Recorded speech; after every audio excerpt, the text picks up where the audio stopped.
Boa tarde ainda, não é? São 10 para as 6, ainda não anoiteceu no nosso relógio. Quero dar boas-vindas a você que nos visita, seja bem-vindo, sintam-se em casa.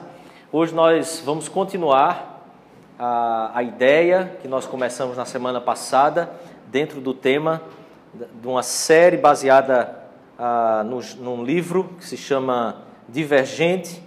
E o filme que foi lançado, nós pegamos então algumas deixas que o filme trouxe para nós, para que a gente trabalhasse sobre a espiritualidade cristã e por que a espiritualidade cristã não é politicamente correta.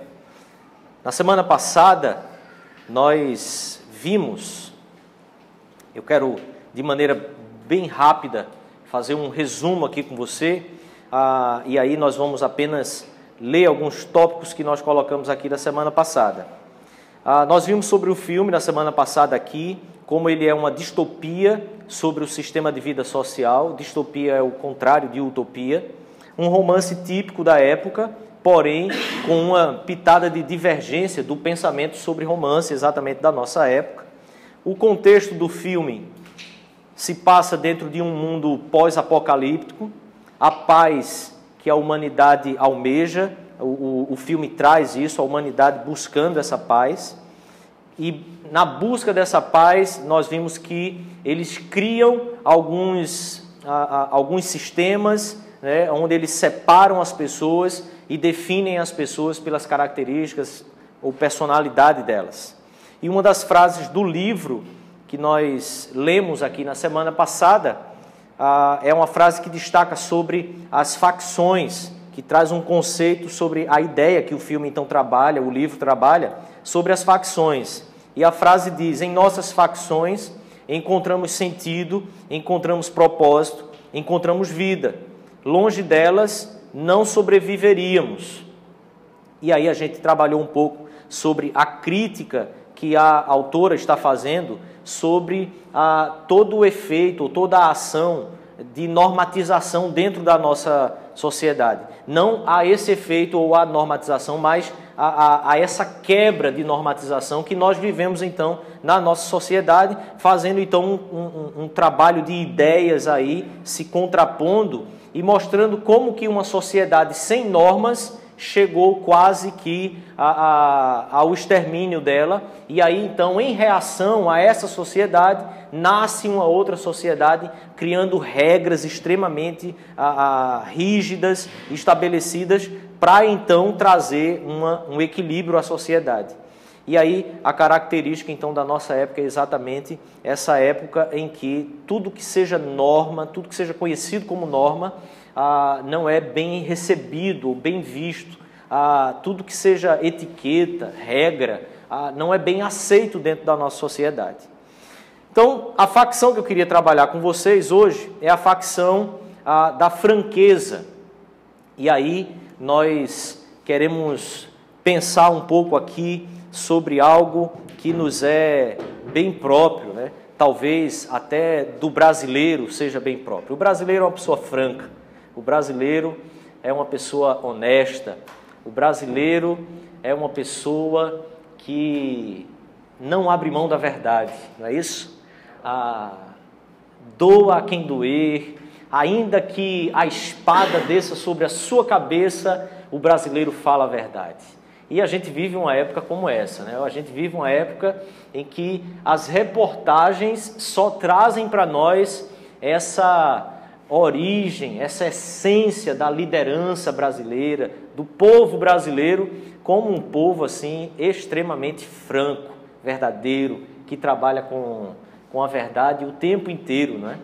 A gente vê isso nos nossos trabalhos, né? A gente vê isso na escola, a gente vê isso dentro de casa, né? A gente cresce ouvindo somente a verdade. A verdade tem libertado esse povo brasileiro, a verdade tem conduzido o nosso país a um estado de graça, de plenitude, né? de paz, de harmonia. Não é assim que a gente vive?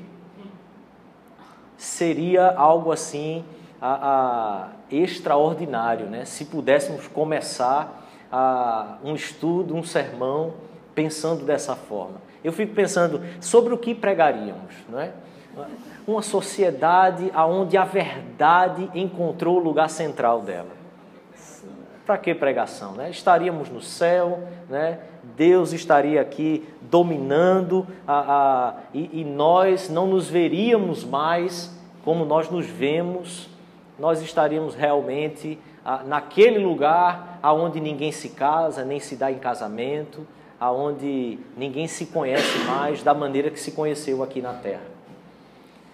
O filme trabalha então na facção da franqueza a seguinte frase como sendo um norte e um parâmetro para eles. É que a desonestidade faz o mal possível. A desonestidade faz o mal possível. A base que a autora trabalha é que, para essa facção, toda maldade, todo o problema da humanidade, ele nasce com a mentira, com a ausência da verdade. Eu acho muito interessante porque a Bíblia trata sobre uma pessoa que é a primeira que mentiu, sobre alguém que foi o primeiro a mentir. E exatamente a partir dessa mentira, todas as catástrofes vieram a acontecer, toda a separação de Deus, todas as crises, tudo que viemos a viver veio a nascer após a mentira. A facção da franqueza no filme Divergente trabalha exatamente essa ideia. A franqueza, para eles, providenciou então, na ideia do filme, do livro, líderes confiáveis e seguros no setor judiciário, no setor político. Talvez, se nós tivéssemos uma facção aqui que pegassem pessoas assim realmente aonde só a verdade estivesse na boca delas, talvez uma esperança nascesse no coração do brasileiro, quanto ao seu setor judiciário, quanto ao setor político.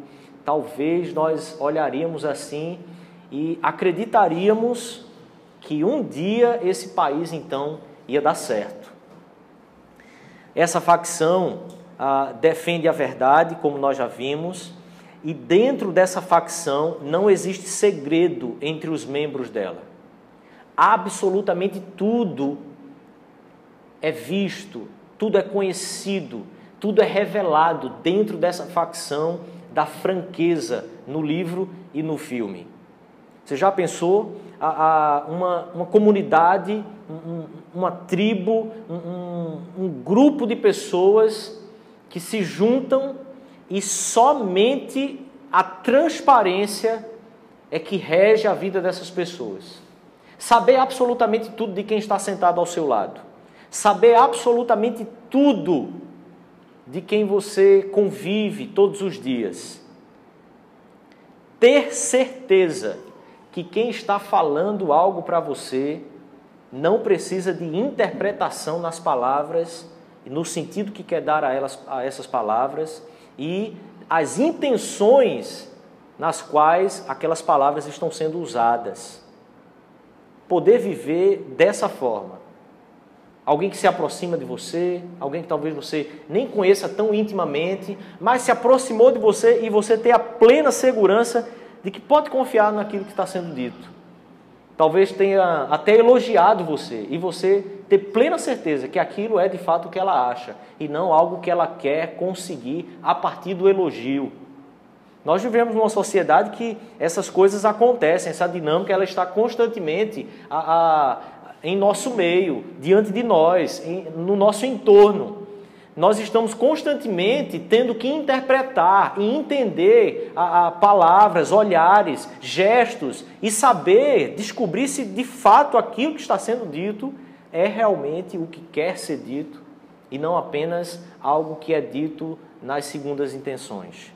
No mundo corporativo, isso então acontece assim como algo extremamente comum. É uma selva e você está ali para ganhar a sua sobrevivência, passa a ser uma questão de sobrevivência. Não tem como nós não falarmos aqui sobre o contrário da franqueza. O contrário da franqueza é a mentira. A mentira, ela nada mais é do que a capacidade do homem de criar algo mais forte que ele mesmo. Você já parou para pensar se você um dia usou da mentira, que a mentira ela é extremamente poderosa, que ela ganha volume de uma forma que é como se aquilo que você estivesse construindo para você carregar tornasse-se tão grande que você mesmo já não consegue dominar mais ela, carregá-la. Ganha vida, é como uma inteligência artificial que de repente assumiu a sua própria independência. E aí você, sendo o criador, não tem mais o controle dela. O mentiroso, ele percebe isso, ele cria, ele tem essa capacidade para criar algo que no fim das contas torna-se muito mais forte do que ele mesmo. E a mentira faz isso conosco. A mentira, ela é uma ficção. Ela é uma ficção criada pelo mentiroso, claro, mas criada para aprisionar pessoas. E aprisionar pessoas dentro de uma história. Dentro de uma história que impede o outro de ver o quê? De ver a verdade. De ver os fatos. De ver a realidade como ela é.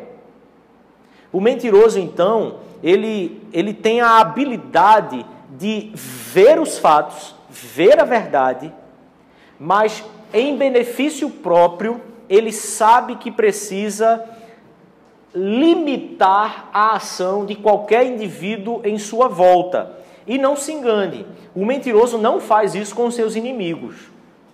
O mentiroso, ele faz isso com as pessoas mais íntimas, ele faz isso com as pessoas mais distantes, ele faz isso com qualquer pessoa.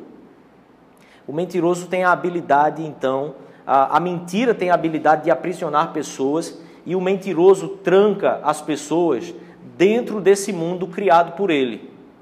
Mas logo ele percebe, o mentiroso, que ele não é apenas um vilão nessa história. Porque ele se torna vilão quando ele aprisiona pessoas, impedindo que pessoas vejam a realidade dos fatos. Mas o mentiroso, ele se torna vítima também. Porque logo ele vai perceber que não apenas as pessoas são aprisionadas porque são impedidas de ver os fatos, mas ele mesmo passa a deixar de fazer parte do mundo real em que as pessoas reais vivem. Se você conhece alguém, ou já viu alguém, ou já foi alguém, já usou a mentira dessa forma, você sabe bem o quanto que a mentira torna você alguém assim, quase que um maníaco, um esquizofrênico. Alguém que transita no meio de todos os ambientes, mas parece que não enxerga nada absolutamente do jeito que as coisas são. O mentiroso, ele passa a viver num mundo à parte. Ele vive em um mundo que só ele enxerga e só ele acredita naquilo. Mas, constantemente, ele tem oportunidades, ele tem insights, ele tem contatos que vão revelar a ele o quanto ele está distante do mundo real, das pessoas reais. Então lembre-se, o mentiroso, ele é vilão, porque ele está aprisionando você, se mente para você. Mas ele também passa a ser vítima, porque ele cria algo que é mais forte do que ele. Como diz o ditado, a gente cria a cobra e ela nos morde. Mentir é como criar uma cobra venenosa. Cedo ou tarde, ela vai fazer você experimentar o veneno dela. Mas o interessante é que nós conhecemos ditados também, como por exemplo, que mentira tem pernas curtas, não é? Alguém já teve a coragem de olhar para mim e dizer assim, você é mentiroso. Mas o que foi que houve? Que você tem perna curta. Isso é verdade, isso já aconteceu. Era uma brincadeira, graças a Deus. Mas preste bem atenção, mentira não necessariamente tem pernas curtas. Porque a mentira, ela está condicionada à habilidade do mentiroso. Irmãos, há pessoas com habilidades tremendas para fazer a manutenção de uma mentira a vida inteira. A vida inteira. E quando você menos espera, depois de anos, anos e anos, que você descobre, você fica assim, frustrado, chocado, impressionado. Ora, mentira tem perna curta? Se tivesse, nós não teríamos tantas surpresas com tantas pessoas depois de tantos anos de convivência. Há mentiras que as pernas delas são longas. E aí alguém poderia olhar para o Renato e dizer, você é mentiroso. Não é? A facção da franqueza, então, é autodestrutiva. Por que ela é autodestrutiva? Por que eu afirmo que essa facção, dentro da ideia que o livro traz, que o filme traz, por que ela é autodestrutiva? Porque ela segue, ela age dentro do modus operandi da própria mentira. E você pensaria assim, mas como? Como é que ela age dentro do modo operandi da mentira? Porque a mentira, ela cria mundos, ela cerca pessoas, ela aprisiona pessoas, ela cria uma realidade mentirosa, falsa, irreal. E preste atenção, mulheres, naturalmente, por natureza, vocês, mulheres, têm a tendência maior a cair no conto do vigário. A mulher é mais fácil de ser enganada. A mulher é mais fácil de acreditar, principalmente quando a mentira a atrai, a seduz dentro daquelas que são as necessidades femininas. Não tem mulher que não caia naquele conto do vigário assim, que olha nos olhos dela, diz assim, mas eu dou valor a você. Como você é bonita.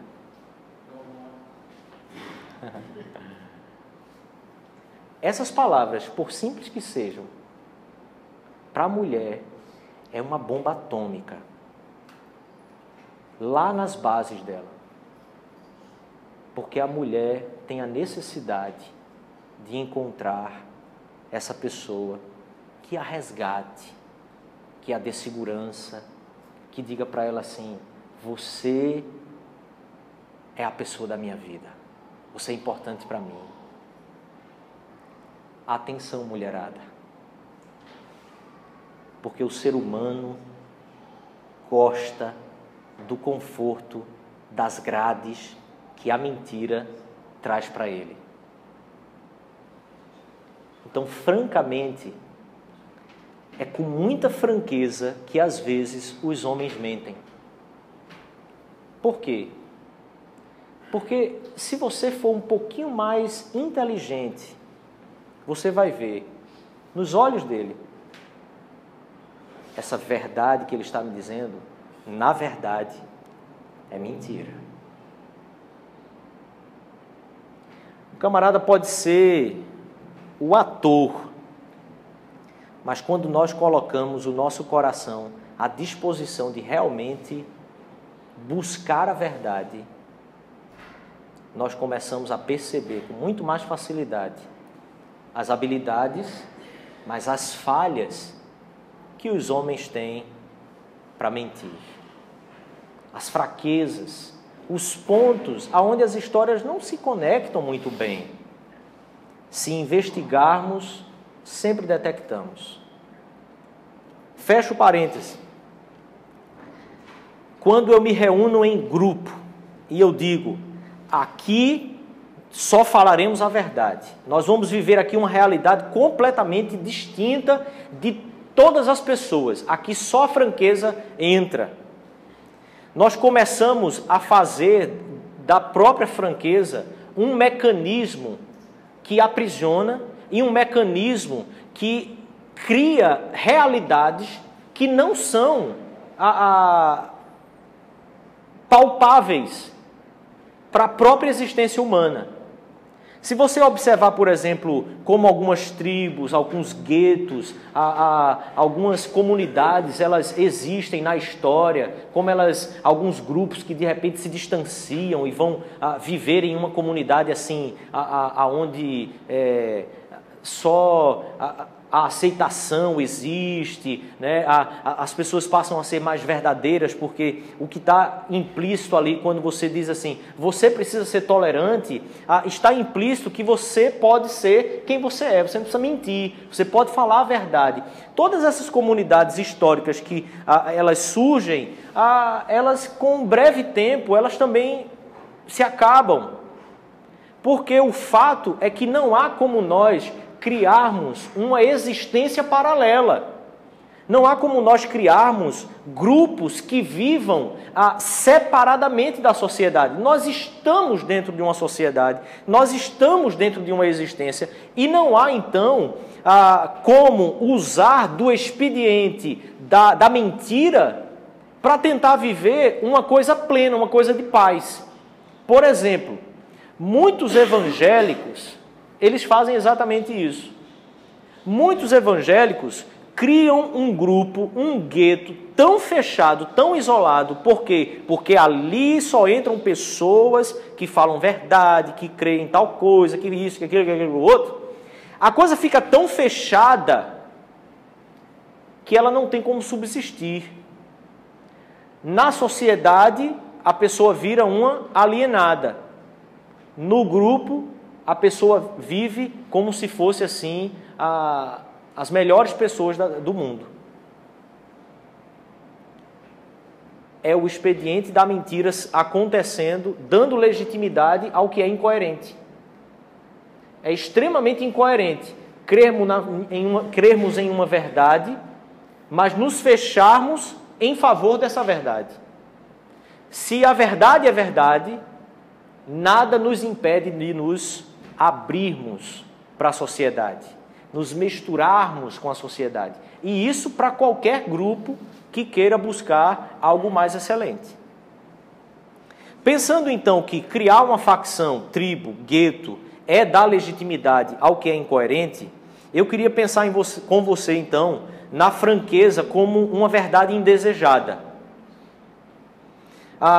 Duas verdades que eu quero trabalhar com você dentro desse pensamento da verdade ser indesejada. Verdades que a palavra de Deus traz para nós. Uma primeira verdade é que Deus é criador. E só isso pode dar sentido e significado à vida humana. Deus como criador, e só essa verdade pode dar sentido e significado à vida humana. Preste bem atenção. Eu e você estamos dentro de um contexto social onde a pessoa de Deus é cada vez mais colocada como inexistente. Se existente, distante. Alguém que não está necessariamente interferindo nas nossas realidades aqui, nas nossas dinâmicas, nas nossas crises sociais. Ele não está ali ativamente participando.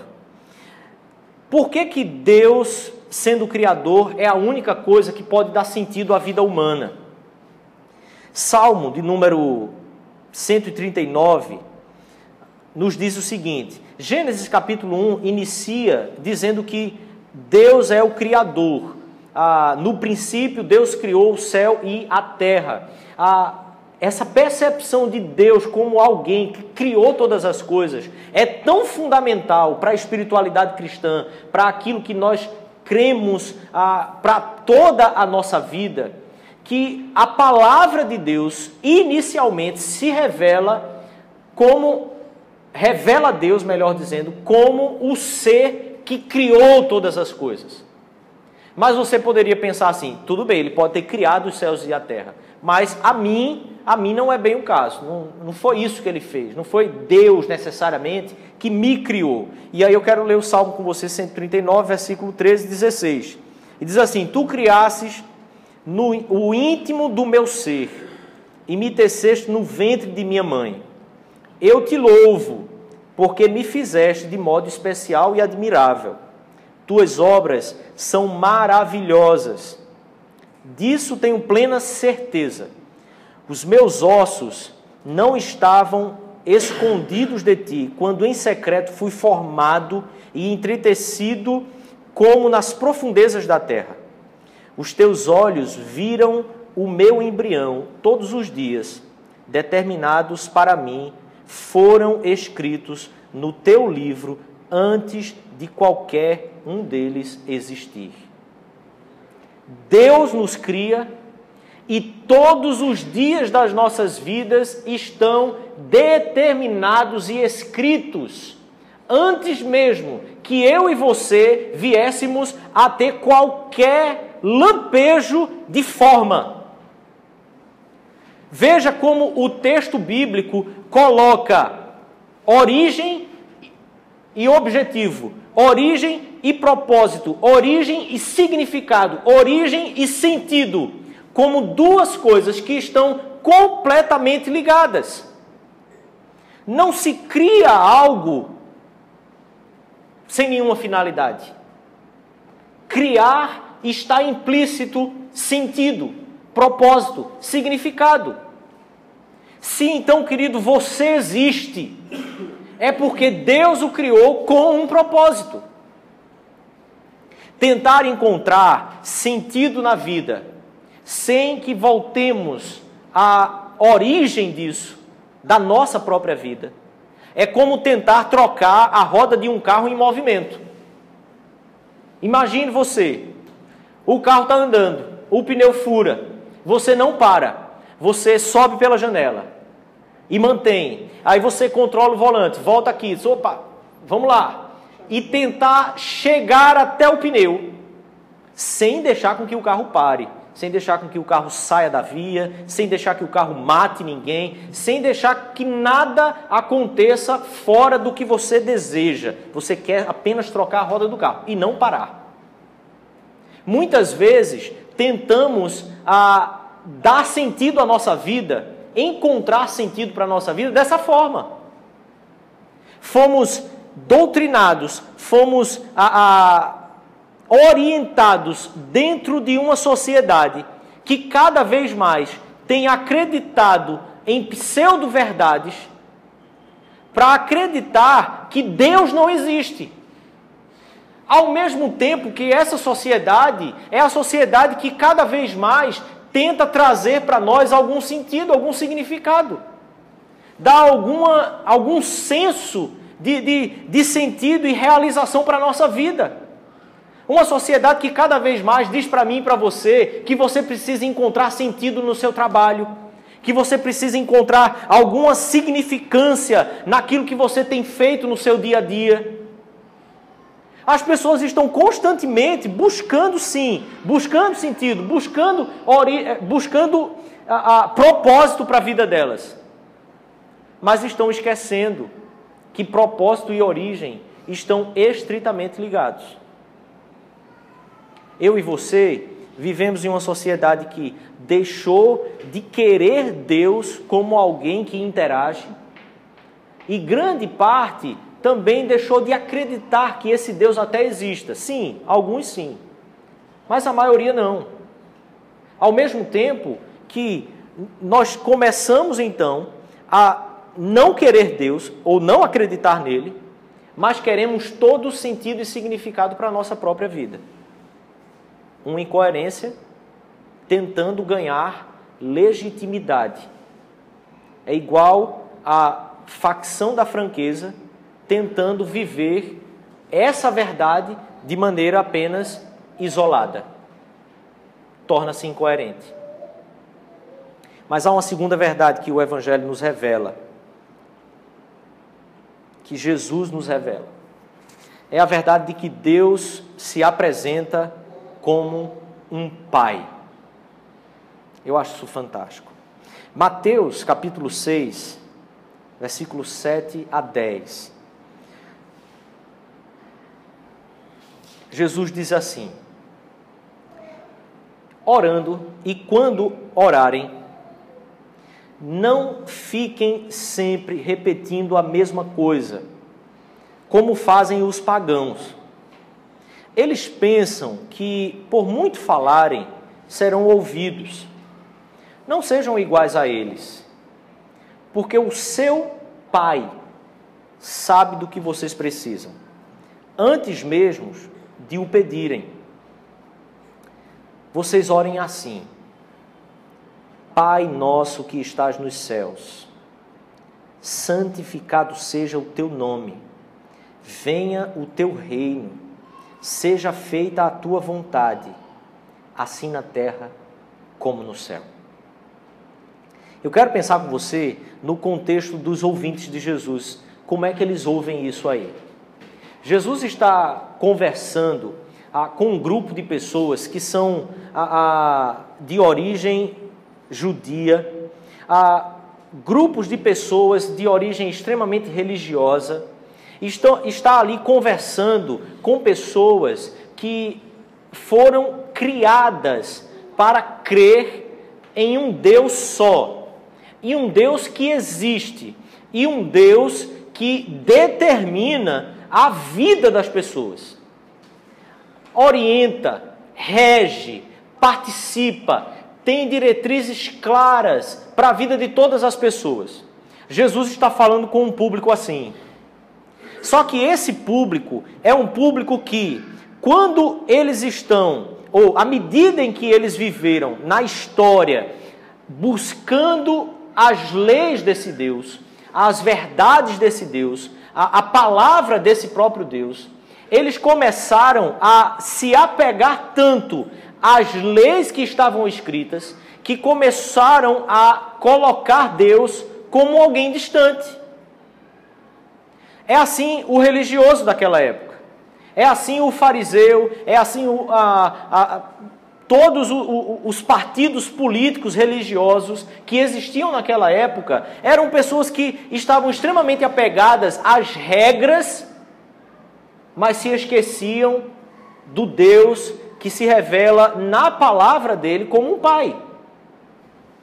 E é interessante porque algumas pessoas até trazem como se Jesus fosse aquele que trouxe essa ideia, essa percepção de Deus como um Pai. Jesus fala sobre isso, trabalha isso de maneira como ninguém fez na história. Mas essa não é uma ideia introduzida no Novo Testamento, essa é uma ideia desde o Velho Testamento. Se você lê Isaías capítulo 16, Isaías capítulo 14, 13, várias e várias vezes nesses 3 capítulos, você observa o próprio povo falando com Deus, dizendo: Senhor, mas Tu és o nosso Pai. Abraão é nosso pai, Judá é nosso pai, mas o Senhor sim é o nosso Pai eterno. Veja, a percepção de Deus como um Pai, ela não é uma novidade, ela não está chegando aqui nesse contexto de maneira assim, como se ela nunca tivesse sido dita. Mas o tempo fez com que cada um dos judeus, de maneira religiosa, passasse a viver como se Deus fosse alguém extremamente distante, inacessível, alguém que era difícil de se manter um contato ou de se manter um diálogo. Esse era o contexto dos ouvintes de Jesus. E quando Jesus, então, fala sobre uma vida com Deus, é algo que pode parecer extremamente distante daqueles ouvintes. Por quê? Porque a religião, ela nos chama a tantos detalhes, há tantos preceitos que precisam ser cumpridos. A religiosidade impõe sobre nós e sobre qualquer pessoa de qualquer época tanto fardo, tanto peso para seguir, que essa ideia de uma vida com Deus torna-se algo extremamente inacessível, distante. Porém, apesar de uma vida religiosa tão profunda, tão arraigada, que a vida com Deus se torna algo distante, aquela era uma sociedade onde a figura masculina, a figura paterna, ela era profundamente presente. Primeiro que a família, ela não era constituída da maneira como nós passamos a constituir após as revoluções industriais, após o iluminismo, essa ideia de uma família nuclear ser a família visualizada e almejada por Deus. Isso não é uma ideia bíblica. Quando você aprofunda, quando você vai à palavra de Deus para ver o que é a família bíblica, o modelo bíblico de família é um modelo onde existia um patriarca. Você sabe o que é isso? Um pai tinha um filho, o filho iam ter seus filhos, os filhos iam ter os outros filhos, de maneira que o patriarca continuava a exercer, sim, uma liderança, uma autoridade, mas a autoridade direta sobre cada filho era de cada pai. Deu para entender isso? O que é isso no nosso auditório? 3 palavrinhas. De onde saiu? Foi ali? Presta atenção. Esse modelo que a sociedade moderna e pós-moderna, a pós-moderna já está querendo um outro, mas esse modelo que a sociedade moderna trouxe para nós não é necessariamente o modelo bíblico. O modelo que a sociedade moderna trouxe é um modelo que parte do princípio bíblico, mas ele passa a sofrer profundamente, porque ele deixa para os filhos apenas um exemplo de líder, de homem, de masculinidade. E um exemplo de mulher, de auxiliadora, de feminilidade. O modelo da família nuclear põe sobre nós um peso e um fardo que o modelo bíblico de família aliviava. Porque quando um pai falhava na sua postura como pai, na sua postura como liderança, os filhos estavam dentro de um ambiente onde existia ainda outras figuras masculinas, de liderança, de autoridade, de integridade, de proteção, de ser o provedor. Veja como o modelo bíblico, ele leva em consideração as várias possibilidades que na nossa vida nós podemos sim incorrer por elas e falhar nelas. Mas o modelo de família que vem após a modernidade é um modelo que não dá opções. O pai falha, acabou. Fica afetada a figura e a imagem masculina para os filhos, seja homem ou seja mulher. E você sabe que a figura masculina desmanchada na cabeça de uma mulher, ela pode afetar da mesma forma que na cabeça de um homem. Então preste bem atenção, eu e você fomos criados em uma sociedade onde os pais são ausentes. Porque eles começaram a ter que sair de casa, eles começaram a ter que trabalhar 8, 10 horas por dia. E ainda que ele não seja ausente porque abandonou o lar, ele é ausente de presença física, porque ele tem que levantar aquilo que ele precisa levantar. Esse foi o modelo que nasceu com a modernidade, a família nuclear. Mas a sociedade, os ouvintes de Jesus, naquele contexto, eles são ouvintes onde a figura paterna, masculina, ela era profundamente arraigada e bem estabelecida dentro da sociedade. Quando então Jesus, se você puder voltar ao texto lá, quando Jesus diz para os judeus, não sejam iguais aos pagãos, porque o seu Pai sabe do que vocês precisam, a conexão acontece imediatamente. Porque, embora Deus estivesse distante por causa da religiosidade, os pais eram profundamente presentes. Quando Jesus está falando sobre orar, e diz para os judeus: o vosso Pai sabe do que vocês precisam, a conexão na alma e no coração acontece instantaneamente. Deus não é um Deus que se revela em sua palavra desta maneira como nós temos olhado e concebido a imagem dele.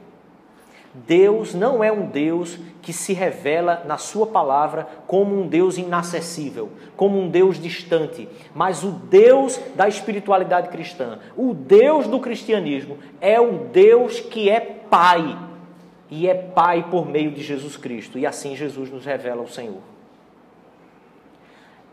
Deus é Pai.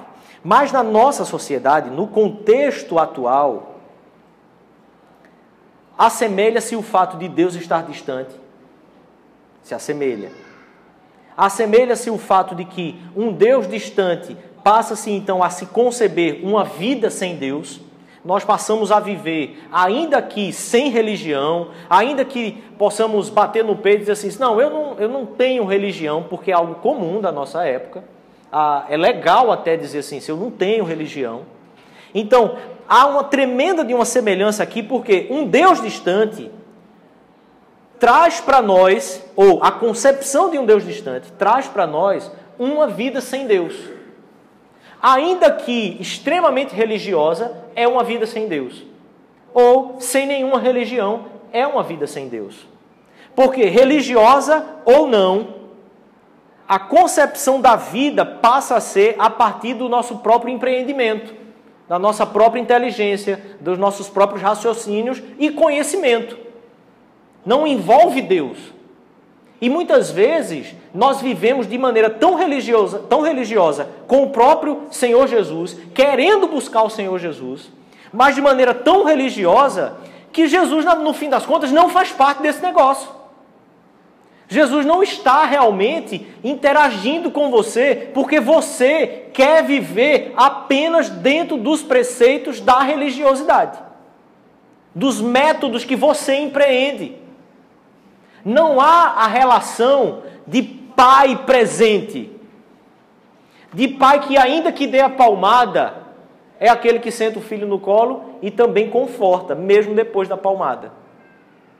A ausência paterna na nossa sociedade criou indivíduos que olham para a ideia, para a figura de pai e têm essa ideia de maneira assim extremamente rejeitável.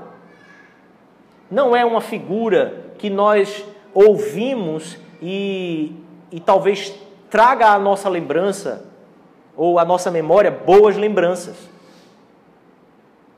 Muitos e muitos de nós fomos criados, nascemos inclusive, em famílias, em lares que não foram lares estruturados dentro da presença masculina e feminina.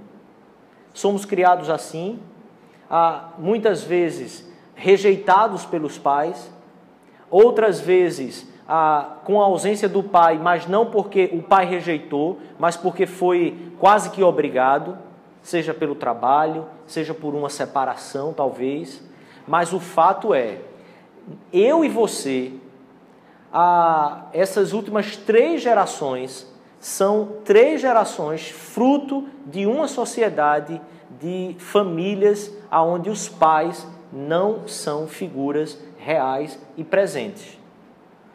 O nosso contexto é um contexto onde Deus está distante, onde a vida é concebida sem Deus, mas ainda mais é um contexto onde os pais, a figura masculina, é ausente. Logo, quando a palavra de Deus, quando Jesus revela para mim e para você um Deus como sendo Pai, o nosso coração, a nossa mente, ainda que de maneira inconsciente,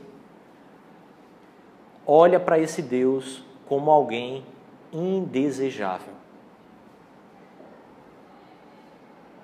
E muitas vezes as nossas crises se estabelecem em cima disso.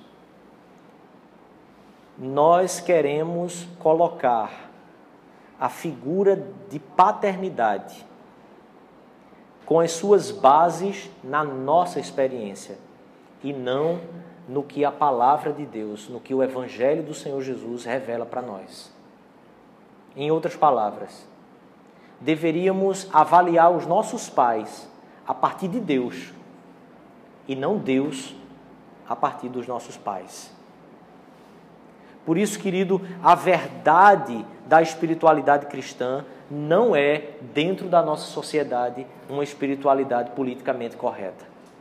Não sei se você ouviu, mas algumas mulheres feministas e evangélicas, eu não sei como elas conseguem compreender esses dois conceitos caminhando juntos, mais uma incoerência da nossa sociedade, agora resolveram, fruto da experiência de vida, da sociedade em que vivemos, resolveram dizer que Deus, no fim das contas, não é homem, Deus é mulher. E aí começam a se referir a Deus como ela. Eu não sei o que é que elas estão tentando fazer, se é tentando acalentar o coração, porque tiveram uma má experiência da figura paterna na vida delas, ou se elas estão tentando se endeusar, tentando colocar a imagem da mulher como uma imagem superior, já que Deus não é homem, como nós pensamos em todas as épocas, mas que Deus, no fim das contas, é uma mulher. Você já pensou como a verdade ela se tornou indesejável por causa das nossas experiências? Porque nós terminamos nos sentindo confortáveis com o modo operandi da mentira que cria uma história, uma ficção em torno daquilo, um mundo, uma realidade que não está conectado com todo o resto da existência. Mas nós começamos então a nos adaptar àquilo, e aquilo vai alimentando as mentiras que estão dentro do nosso próprio coração. E nós começamos então a acreditar na própria mentira como verdadeira. Querido, Deus se revela na figura masculina. Deus se revela como um pai. Ouça bem isso. A figura paterna existe desde a eternidade. Amém? Porque há o Deus Pai, o Filho e o Espírito Santo. É nesta trindade que nós acreditamos como Deus. A figura paterna existe na eternidade. A figura materna existe dentro das necessidades do tempo e do espaço. Já pensou nisso? A mulher, a figura feminina, veio a existir depois da criação. A figura masculina existe desde a eternidade, mesmo que não existisse o homem criado. Mas Deus se revela como um pai. E como um pai que tem filhos. E um pai que tem filhos em Cristo Jesus. Para finalizar, eu queria ler com você um texto de João, capítulo 14, onde Jesus então se diz dessa forma, se revela dessa forma. Disse-lhe Jesus: eu sou o caminho, eu sou a verdade e a vida. Ninguém vem ao Pai, senão por mim. Se vós me conheceis a mim, também conhecerias a meu Pai. E já desde agora o conheceis, e o tendes visto. Disse Filipe: Senhor, mostra-nos o Pai, o que nos basta. Disse-lhe Jesus: estou há tanto tempo convosco, e não me tendes conhecido, Filipe. Quem vê a mim, vê o Pai. E como dizes tu, mostra-nos o Pai.